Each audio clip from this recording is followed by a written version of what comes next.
My name is Dr. Elliot Harper. I was never supposed to talk about this.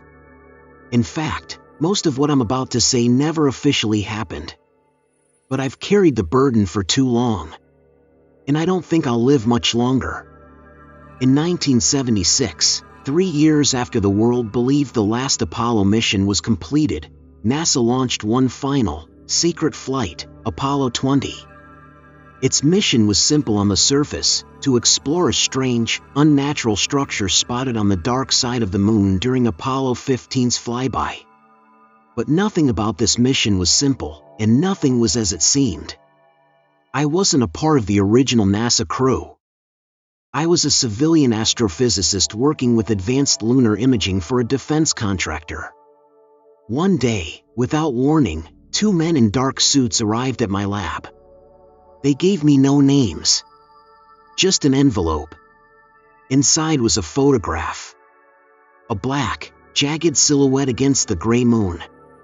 It looked like a massive, crashed ship, angular, impossible, alien. "We need you on site," one of the men said.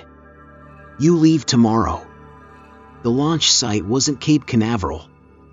It was a dry, hidden location in Nevada, connected to Groom Lake, better known now as Area 51. That's where I met the crew. Commander William Rutledge, an experienced pilot who had flown during Apollo 19. Dr. Leona Snyder, a medical officer and biologist specializing in unknown pathogens. And Lieutenant Alexei Leonov, a Soviet cosmonaut. Yes, you read that right. This was a joint mission between the US and the USSR. That alone should tell you how serious this was. The spacecraft looked like a hybrid between the Saturn V and something else, thicker shielding, heavier plating, new instruments I didn't recognize. Someone had spent billions designing it in total secrecy. The launch was flawless. The first 3 days were normal. We stayed in radio contact with a classified base in Alaska, far from the public eye. But the closer we got to the moon's dark side, the more strange things began to happen. It started with the noise. A faint whispering, like static, but if you listened closely, you could swear it sounded like voices. Always just at the edge of hearing. Then came the dreams. Everyone started having them. Dreams of floating cities, of alien lights, of tall, humanoid shapes watching us from inside the moon. Dr. Snyder started bleeding from her nose. Leonov complained of headaches so intense he couldn't sleep. By the time we entered lunar orbit, none of us were the same. We landed near the structure. It was massive, hundreds of meters long. It looked like a ship, but it wasn't made of metal. It looked grown, like coral or bone, shaped into something intelligent. The air around it shimmered faintly, as if it were giving off heat or energy. Inside, it was darker than night. Our flashlights barely pierced the blackness, but we saw things, organic cables, strange pods lining the walls, and a symbol we couldn't identify, repeating everywhere like a warning or a seal. And then we found the bodies. 2 of them. Tall, humanoid, but with elongated skulls and translucent skin. One was slumped in a control chair, the other floating in zero gravity. They looked preserved, almost perfectly. Dr. Snyder said they hadn't decayed at all, possibly frozen in time. That's when we lost contact with Earth. Our radios went dead. Completely. We were alone now. And something was moving in the dark. We should have left the moment we found the bodies. But we didn't. Rutledge insisted we collect samples. He believed this could be the greatest discovery in human history, proof we were not alone. Proof of a civilization far older than ours. We entered deeper into the structure. The walls pulsed faintly now, like they were alive. Every step we took echoed strangely, as if the space around us twisted sound. And then we found the chamber. It was enormous, far larger than anything that should have existed beneath the moon's surface. At its center was a pedestal, and on it, a third body. But this one was different. It wasn't dead. Its chest rose and fell in slow, shallow breaths. Tubes ran from the walls directly into its flesh. Its eyes were closed, but its mouth moved, whispering something we couldn't understand. Dr. Snyder leaned in to listen, and that's when it opened its eyes. Snyder screamed. We all did. Its eyes were pure black, and they locked onto her with an intensity I've never seen in any living being. She backed away, trembling, whispering something over and over. It spoke to me. It spoke to me. Rutledge was frozen. Leonov raised his weapon. We all had sidearms, just in case, but the thing didn't attack. It just watched. We left the chamber. But something had changed. The corridors behind us weren't the same. Turns that weren't there before. Paths we didn't take. It was like the structure was alive, and it didn't want us to leave. That's when the lights in our helmets began to fail. One by one.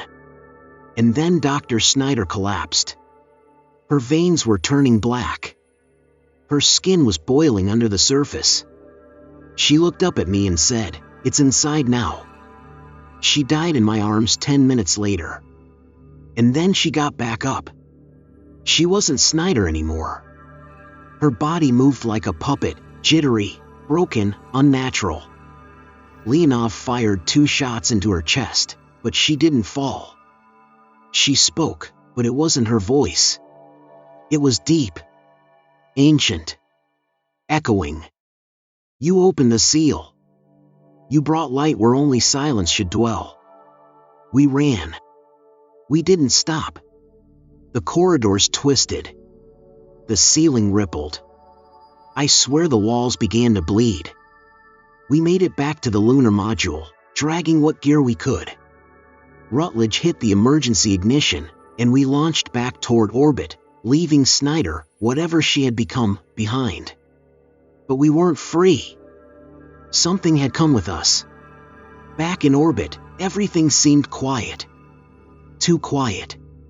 The radio was still dead. Earth wasn't responding. The onboard computer glitched constantly, repeating the same distorted signal in a loop. Then the lights dimmed. And I saw her, Dr. Snyder's silhouette, floating outside the ship, staring in through the port window. No suit.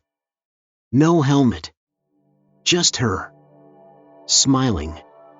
Leonov tried to open the airlock to confront her. I stopped him. We argued. He attacked me.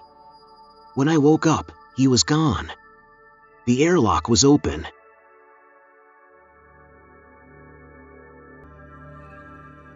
Only Rutledge and I were left. We knew we'd never make it home. Still, Rutledge tried. He set a course back to Earth manually, knowing it was suicide. But the ship didn't obey him. It followed its own path. We passed Earth once. Then again. We weren't returning. We were circling. Trapped. Rutledge left a final message in the ship's black box. This isn't a spacecraft. It's a vessel for something else. Something far older than the moon. We disturbed its tomb. Now it's using us to get back. Then he walked into the airlock. And he never came back. I was alone now. Floating in a dead ship, orbiting a planet I could see but not touch. The Earth looked so beautiful. Peaceful. Oblivious. But something had changed inside the Apollo 20. The ship was colder now. Lights flickered in unnatural colors, pale blue, deep violet. Symbols etched themselves across the screens, symbols I had seen inside the alien vessel. I stopped sleeping. Not because I didn't want to, but because I couldn't. Every time I closed my eyes, I was back in that chamber. Surrounded by those whispers. By her. Snyder, or the thing wearing her face, telling me it had always been here, buried beneath the surface, waiting. waiting for us to wake it up. On the 13th orbit, the ship changed course by itself. No input from me. No signal from Earth. It began descending into the atmosphere. I screamed. I fought it. I tried every override. Nothing worked. The ship re-entered somewhere over the Indian Ocean. But instead of crashing, it leveled out. It was as if something else had taken over, something guiding it down gently, with purpose. We landed in darkness.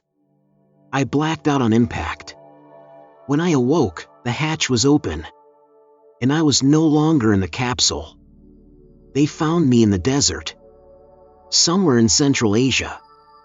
Men in black suits. Military. They didn't ask questions. They didn't need to. They sedated me and flew me to an underground facility. I spent months there, maybe years. No windows. No clocks. They asked about the ship. About the structure. About her. I told them the truth. They didn't believe me. Until I started whispering in my sleep. They recorded it. Played it back in reverse. It wasn't English. It wasn't human.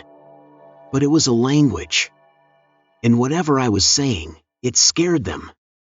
Eventually, they stopped questioning me. They moved me to a new room. Smaller. Soundproof. No lights unless someone opened the door. I wasn't a person anymore. I was a containment risk. One day, a man in a white coat came in and said, "We found traces of it beneath the Antarctic ice. Just like you said." He looked terrified. They're building another base. After that, no one visited me again. But I heard them. In the walls. In the vents. In the air.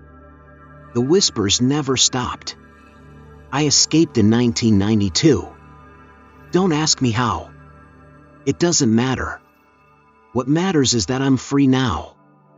And I'm telling you this before they find me again. Apollo 20 didn't fail. It succeeded. It found something. Something buried for millions of years. Something that was never meant to be touched. We didn't just awaken it. We brought it back. And now it's here. Watching. Waiting. Spreading. If you ever hear whispers in the static, if you dream of black skies and impossible shapes, it's already inside you.